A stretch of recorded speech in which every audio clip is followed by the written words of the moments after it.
Okay guys, we're gonna start. Come on in. If they want to finish eating out on the concrete, they can. Just we won't water out here in case you spill, but otherwise we don't really care.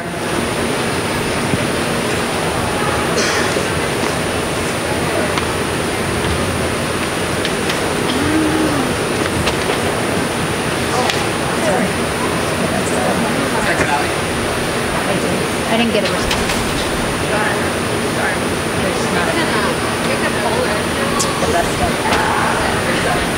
Oh, thank you. That's smart. That's smart.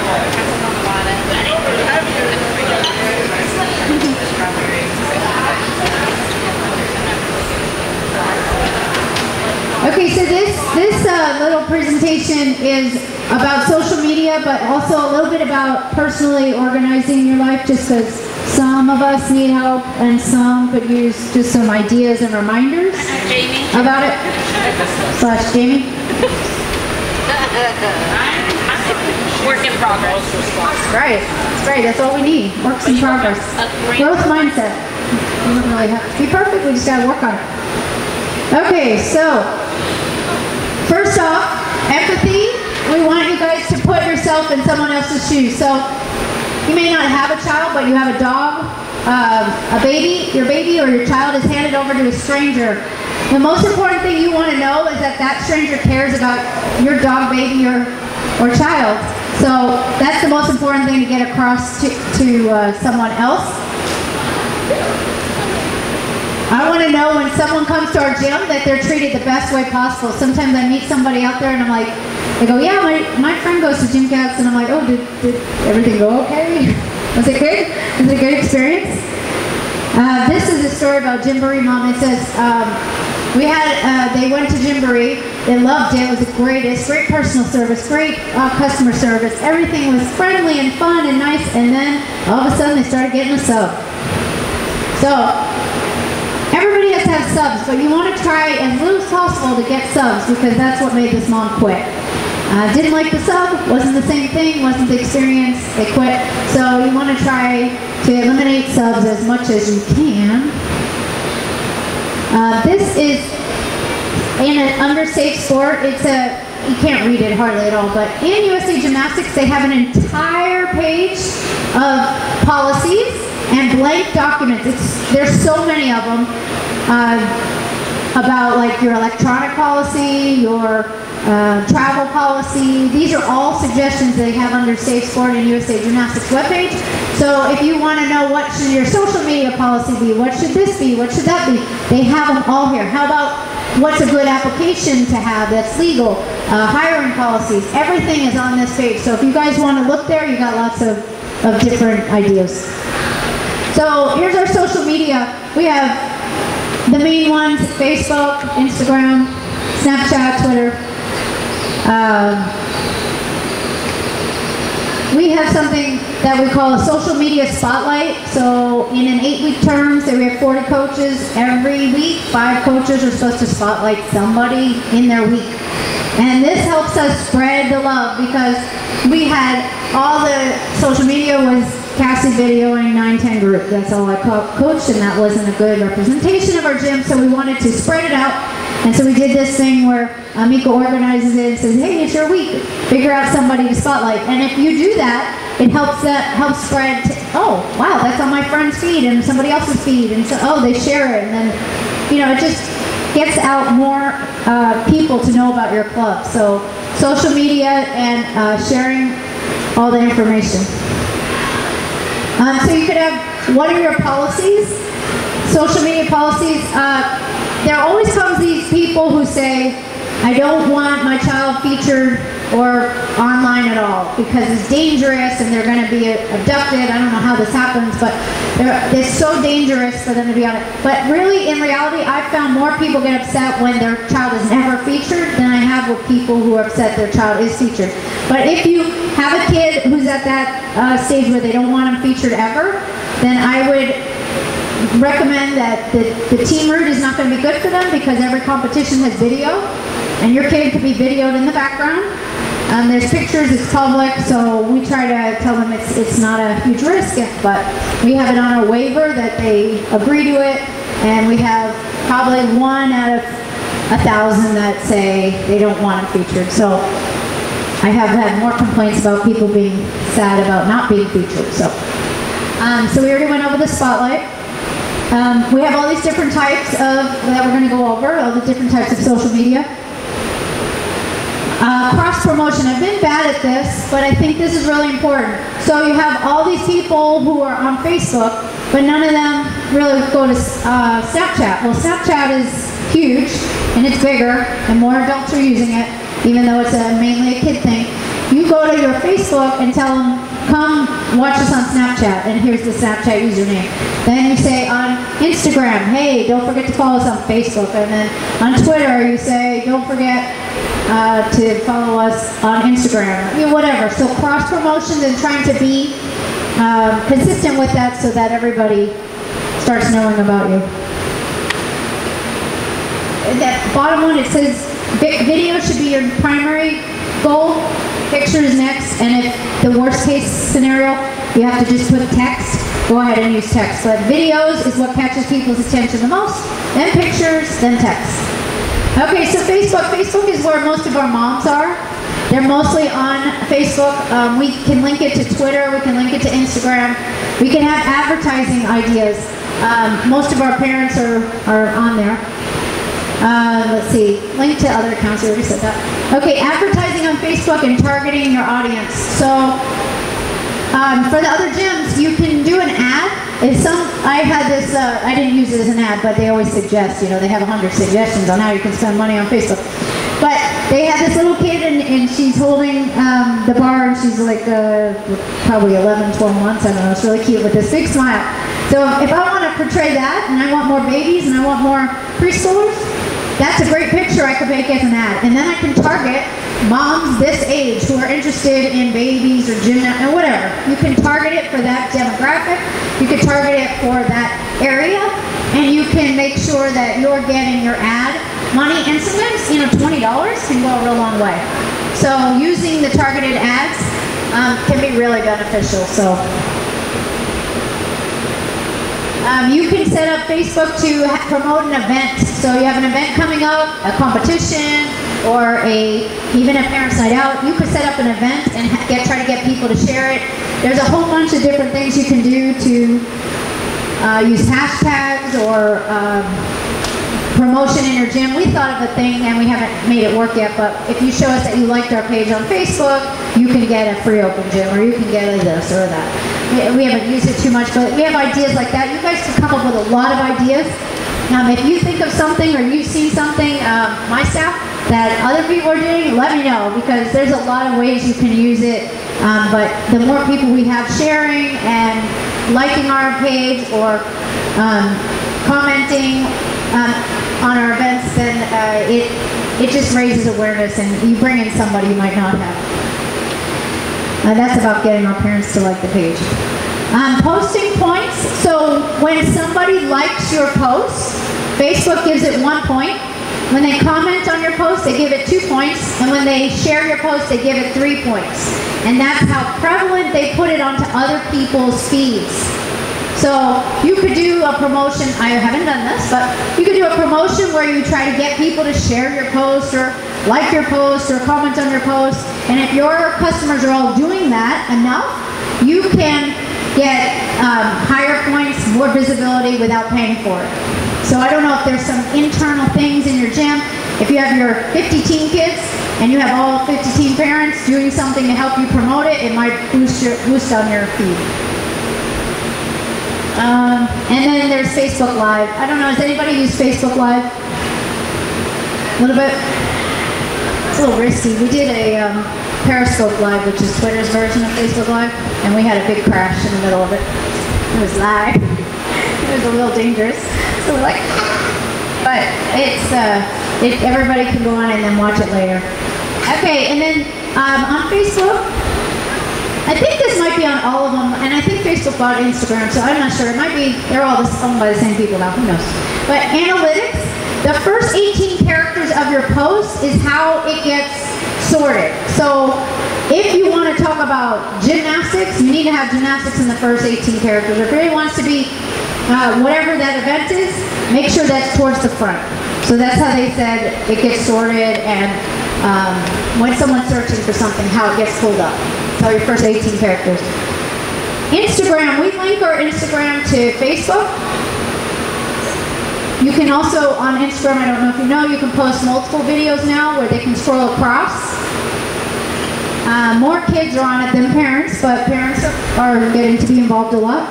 There's something called a repost app. So if you find, there's an Instagram account called Inside Gym, and they do repost app a lot, and anybody can do it, where they post somebody else's cool video, and that gets you followers because they saw it and they share it. And so, you know, if you have somebody really working at it, you can boost your social media presence a lot. But repost app is another way to do that. You can do a contest. So we have a contest in our Tournament of Champions. In our Tournament of Champions, we do boys and girls, a competition. It's not a real competition, but it's the parents come in, they watch them do their event, but we make a black and a purple team. And the black team has to come up with their cool picture, and the purple team has to come up with their cool picture. And then for the Tournament of Champions, whichever picture got more likes wins for that contest. So you could do different contests like that, but they get all their friends to like it, and we get a bunch of new followers from that. Not sure we keep them if they're not really into our gym or sport, but it is a good way to spur some interest. And then also Boomerang is another little fun way. I don't know if you guys have used Boomerang, but it's that thing where, have you guys all seen that? Ooh. It's hard to explain.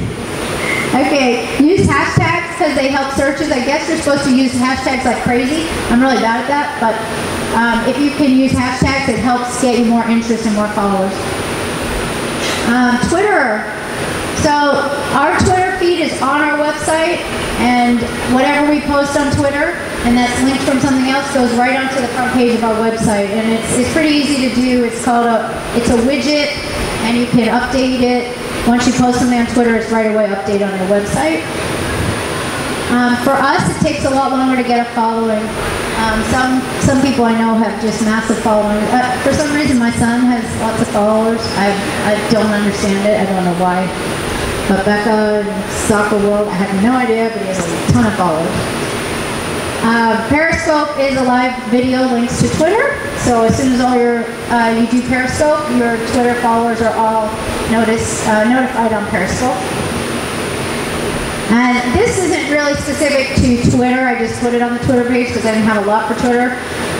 The 80-20 rule. So you're supposed to do 80% content that is interesting for other people and 20% about yourself. We definitely don't follow that because we do a little too heavy of a Gymcats posting all the time. But what that means is they said if you were going to a party and you were meeting somebody in a social situation, and they talk 80% about themselves or 50% about themselves, you pretty much are done with them. So you want to, when you're having a social conversation, this is a good tip for anybody trying to date. The best thing is to come up with information that is shareable, that you're both interested in, not me. So 80-20 rule means you're supposed to post 80% about something that helps the other person or is interesting to both of you, and 20% about how great you are. We definitely don't follow that, but we should do that more. So anybody who's trying to date someone, let's try to follow that rule better. And this is to help organize your life and social media. We have to have dating tips in there. Expert dater. Okay, you need those tips first. Okay, so Snapchat. So I'm one of the people who, when Snapchat came out, I said this is the dumbest thing. There's no point to it. I don't understand it. It's stupid. Why would you ever want to post something that's gonna go away? I don't get it. It's dumb. And now I use it every single day. Every single day. So what we do is we have I would say at least 20 college coaches that follow our Snapchat feed every day. And that's because our main Snapchat feed is followed by the 910s who are being recruited, and they watch them. And they see how they're working out. But all our girls who are in that group watch it, and they go review their video, and when they're being filmed, they do try a little bit harder knowing college coaches are on it, and they're going to be watched. And so it's a great tool. We also use it to share videos that maybe we don't want on the feed, but we send it directly to one of the other coaches. Watch this. Whoops. And there's a new thing also where, maybe it's not new or I just know of it newly, is to make a little group that only these people can see. And that way, if you want to show maybe a landing that wasn't so good, but hey, maybe we could correct this, you send it to that group. So we use Snapchat a lot. So also want to cross-promote on other social media to gain the followers. So we've got, I would say, about 350 people who watch our story every day on Snapchat. You can add links to your story. This is new. On Snapchat, when you pull down, you can add a link to your website. So somebody who's on there, also we have a geo filter. I don't know if Snapchat just gave it to us, but I think it is because it's pretty generic. It doesn't have fancy anything, but it says Gymcats, Henderson, Nevada.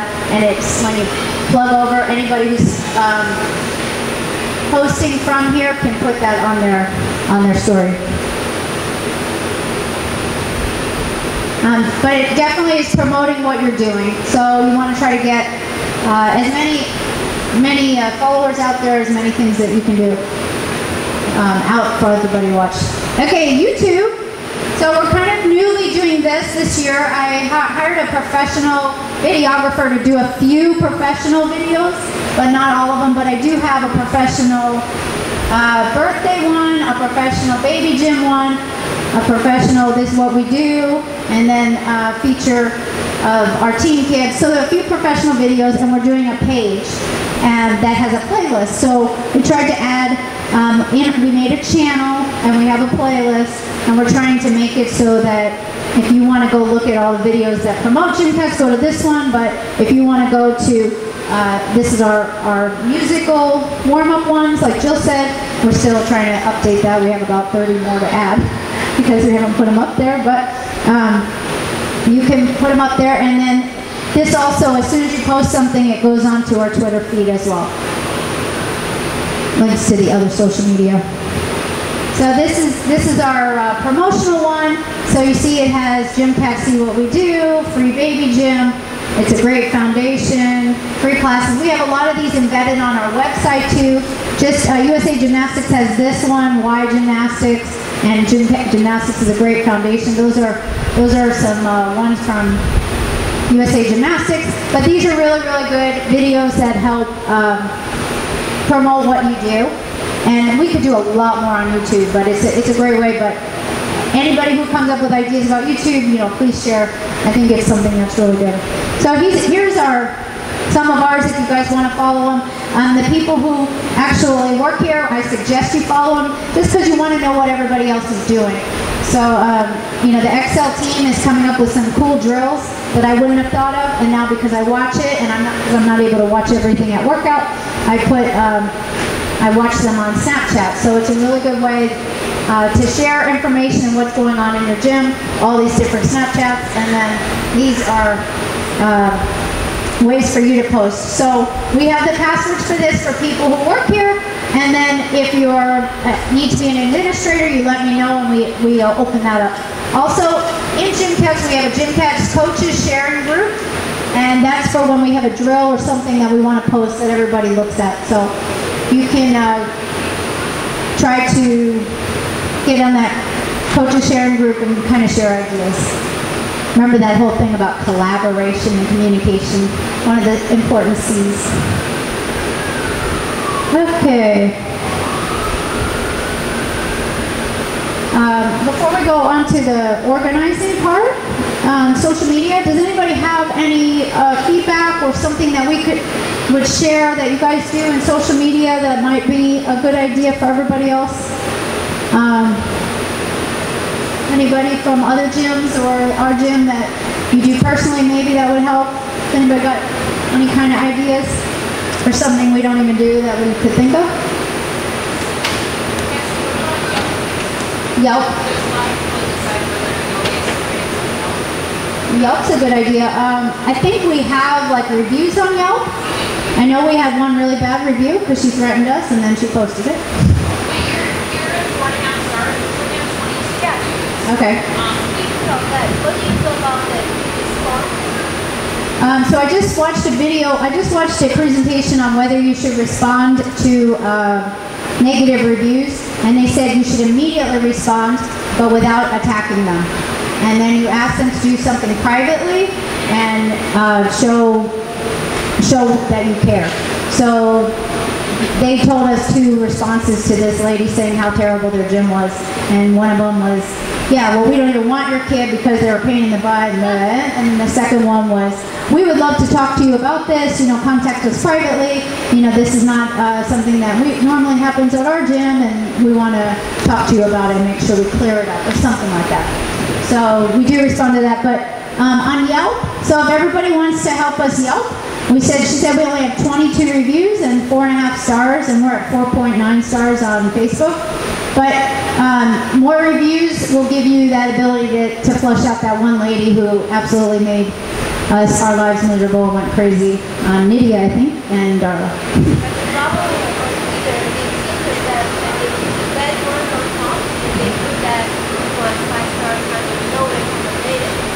Okay, I thought it was under the impression that if you get enough good ones on Yelp or on Facebook.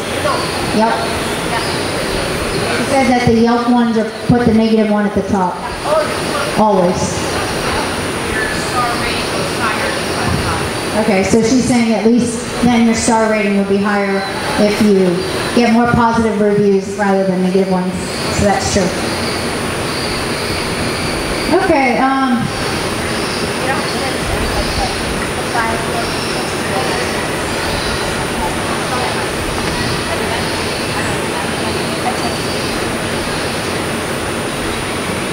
Okay, so this is about organizing your work. This, you can't read it at all because of my projection system, but this was just, if your name begins with this is what you do, and these are all different conditioning items, 10 jumping jacks, it's just a little fun thing. But planning is the #1 way you help your rotations do better. You know, I spend an hour to 2 hours each night preparing the next day's rotations. That's for high level, but definitely when I plan better, I do a better job in coaching. Prioritize, that's another thing that's important. You want to make sure what you need is what you do. So like, if we're not doing enough shoulder rehab and conditioning, that makes it part of my run. Okay, we're going to do it in the run, lifting our elbows, getting the back of our body stronger. So we try to incorporate it together. Here's some teaching do's. Personal touch, we went over my Zappos story, but it's really about giving them that personal touch. I can't teach the 1,500 to 1,800 kids we have here each week, so it has to be what their teacher, how they affect them. And if you made them feel poorly or feel bad about themselves, that's what they think about the whole gym. So really important, that personal touch. Communicate with the desk, if not the customers. Contact them if missing over 2 weeks without notifying us. So if you know that they're supposed to be absent, then you don't need to do that. Take attendance. This helps address a complaint about lack of progress. Sometimes we have a kid, they literally show up for team twice a week and they're like, how come you're not moving them up? And we're like, she's always absent. How do you get better? Can't do it. Auto drops. These are really important to us. Each term, the kids who don't sign up for the next term, we try really hard to find out why so we can keep bettering ourselves and improving.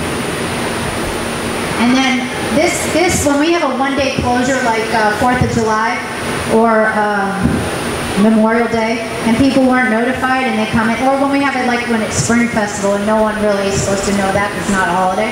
They come in here and they didn't know that there was no class, they get really upset. And we tried real hard to avoid that.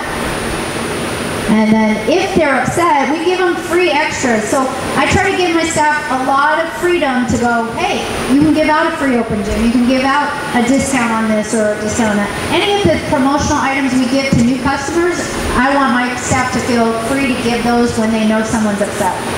Anything we have to do. And then if they're still really upset, I've given people money back. I try to make sure that we're doing the right thing for them. especially if it's our fault that we did something wrong. Okay, here's some teaching don'ts. In moving up, put it in pro school if you're not there. So I moved them up, but I didn't tell anybody, and then the parents don't know. Try to give them a slip, try to tell the desk, try to put it in notes.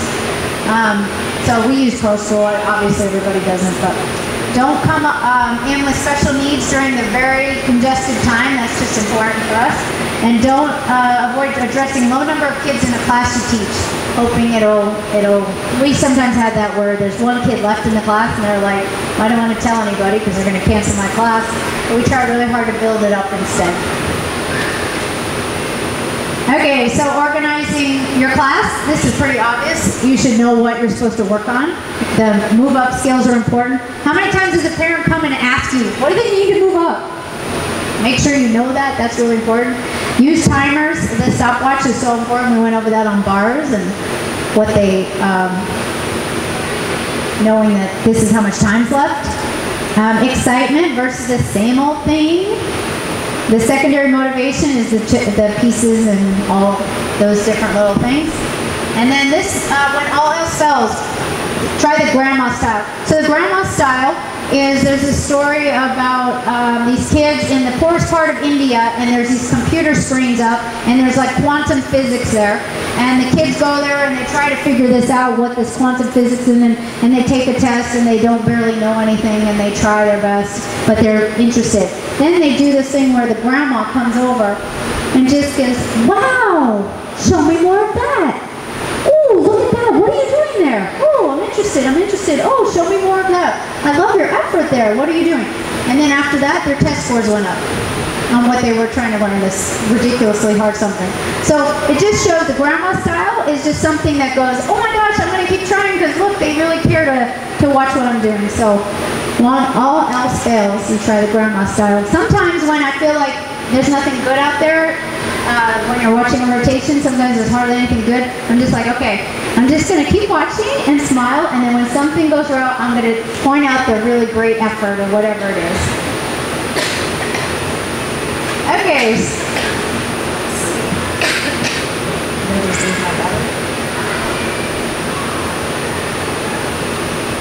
Okay, so this is more personal. Organizing your thoughts. It is well known in all of these. I've been to different Franklin Covey organized seminars and all these things about how your thoughts, but it says your actions will follow your most dominant thought, always in life. So try to, if you know that you're trying to eat healthy, if that's your most dominant thought, your actions will follow it. Write down your goals for some reason.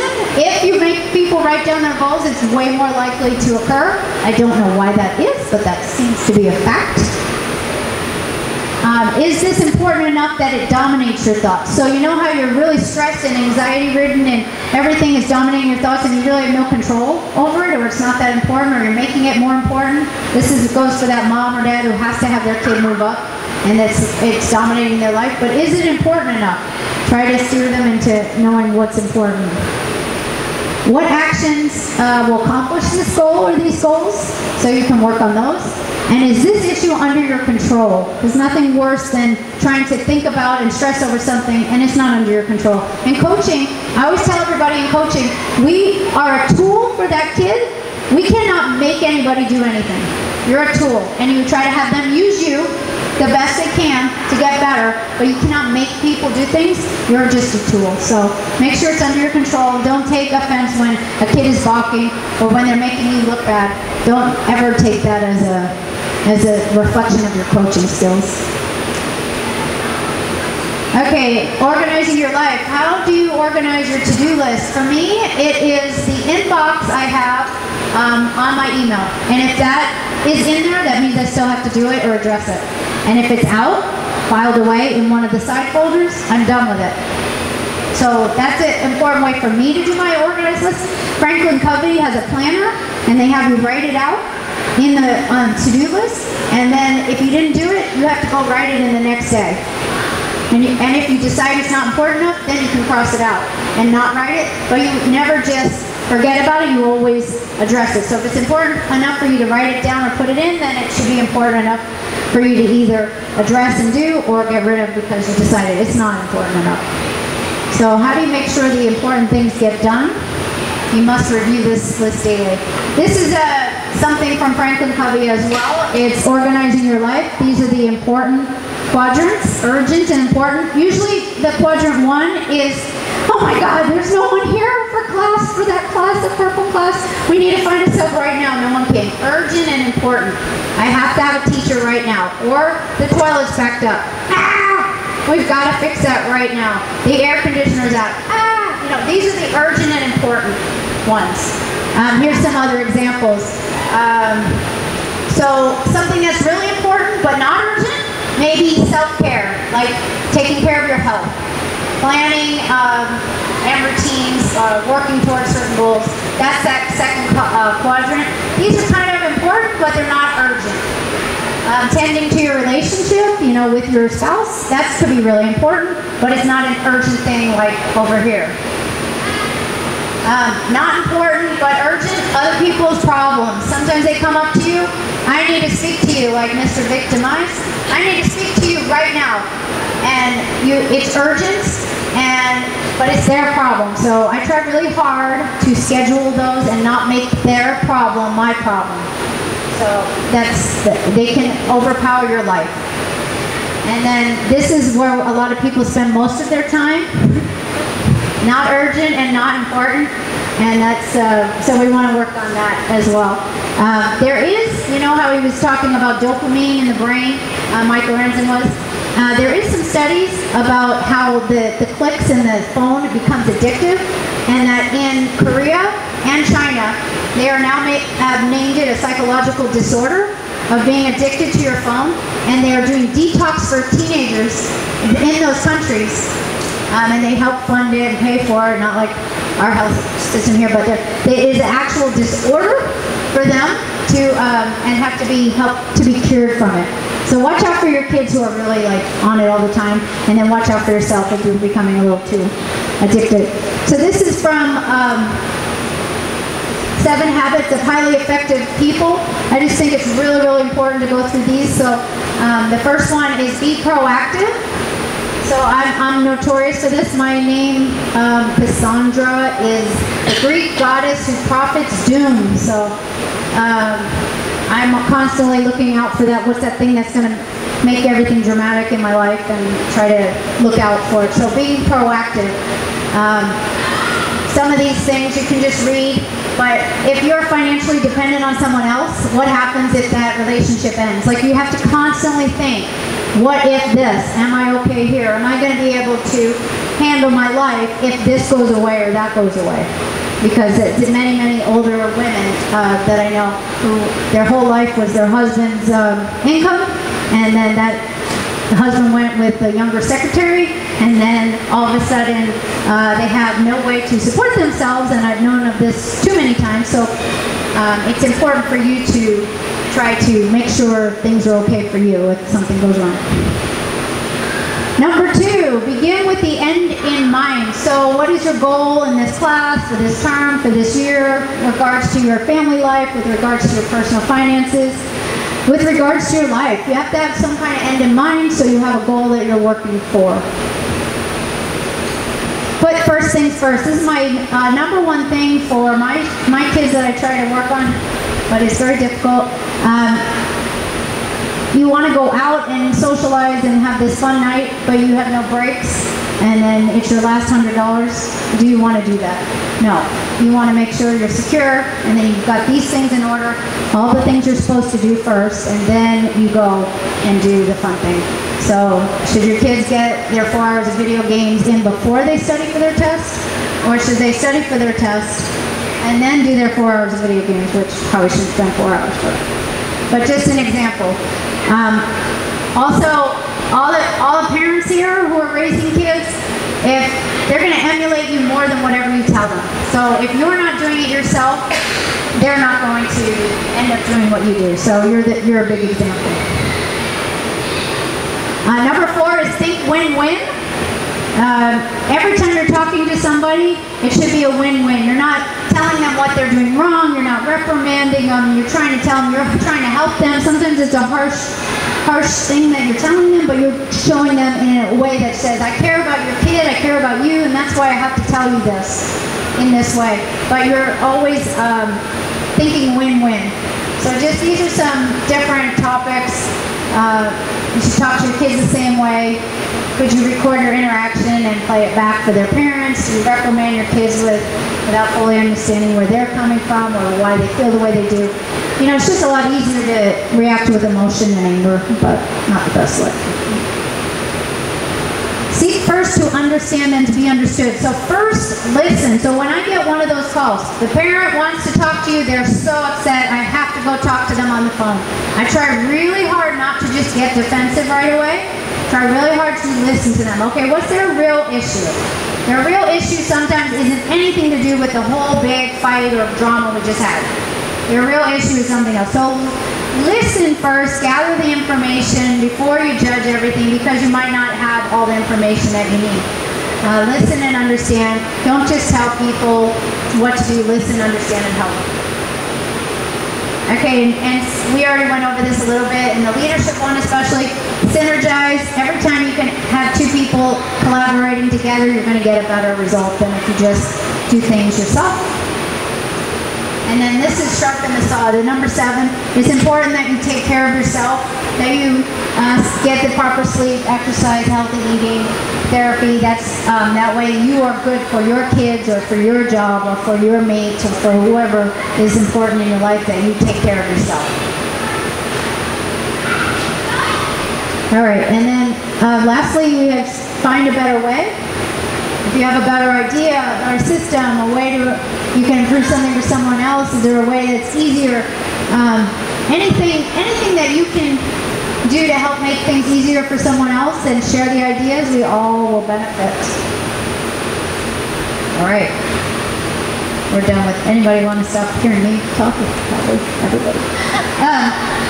So does anybody have anything with this social media and organizing your life topic thing? Or just giving you stuff to think of. Obviously, I'm not preaching that I'm doing all this right. I'm just trying to learn and listen about what's going to help. Again, my goal in life is to reduce the dramatic events, because this sport and dealing with parents and children is just filled with dramatic things. So we're trying to reduce those, because those consume a lot of my day. So anything you can do to reduce that, I think, is an important thing. Okay, so we are going to try getting in. There are 7 panels on this floor. Yesterday we did 1 through 7. If you had a number and know your number, we're going to go 1 is in this first panel, then 2, then 3, then 4, then 5, then 6, and 7. And if you had your number, we're going to stay over here and then try to even out the groups.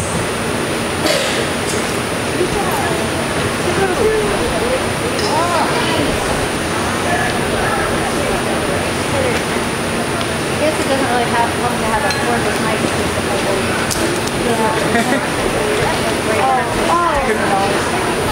I mean, I guess if you can put that in your pocket. No, you can put it in your pocket. Doesn't sound loud enough.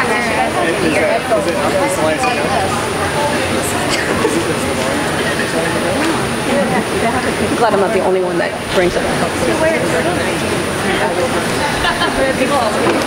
Okay, so see, I'm talking about social security. Not really, right? Yes.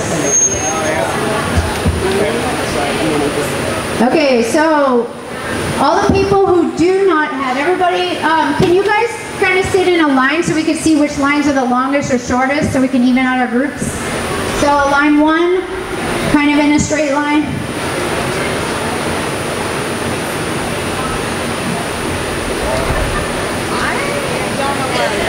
If you didn't have a number, you're just staying over here, and then we're going to try to even out the groups.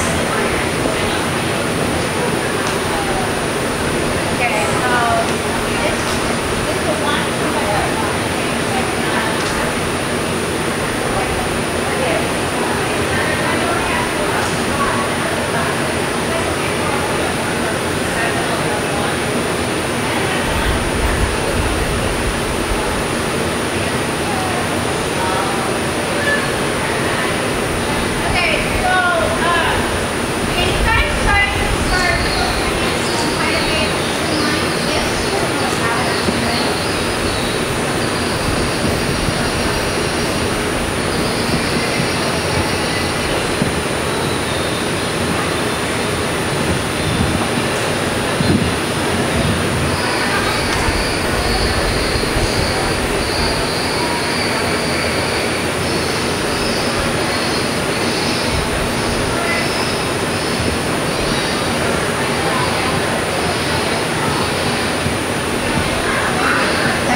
You guys are kind of small still, huh? Okay, so you guys, on this paper, there's 1 through 7. So group 1's going to do 1, group 2's going to do 2. Maybe can we get like two 1s over on the 3? Okay, so we're going to hand these out. And group 1's going to do number 1, 2, 3, 4, 5, 6, 7. And what your group is going to do is try to collaborate on a station thing that is maybe a little more unique if you can think of it, or just whatever it is. I have demonstrators from each group. You're going to get 20 minutes to work on coming up with that station as a group. But then if you're done with it, you're going to look at the other people's groups, because at the end of presenting, we're going to come up with a few ideas for their groups too. So if you have anything that you can come up with better ideas. So this is just to help collaborate on different stations and ideas so that we can maybe have some better ideas.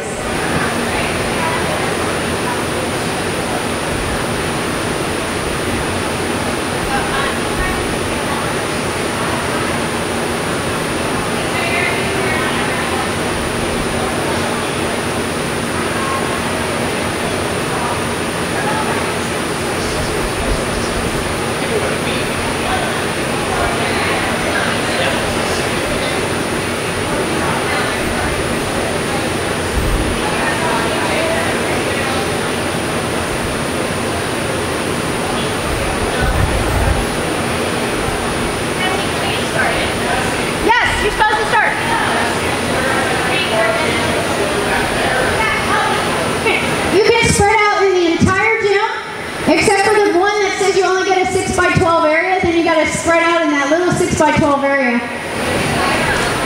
Yes, so your number would be the number you do on the sheet. That's your item. Yeah, that's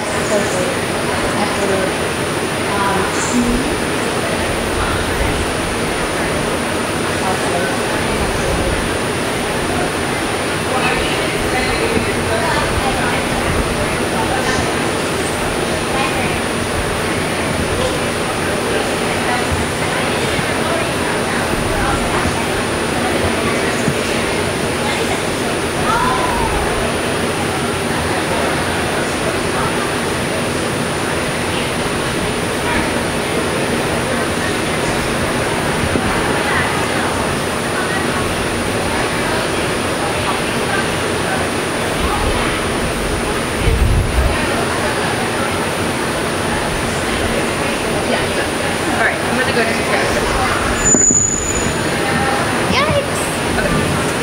That's me so badly.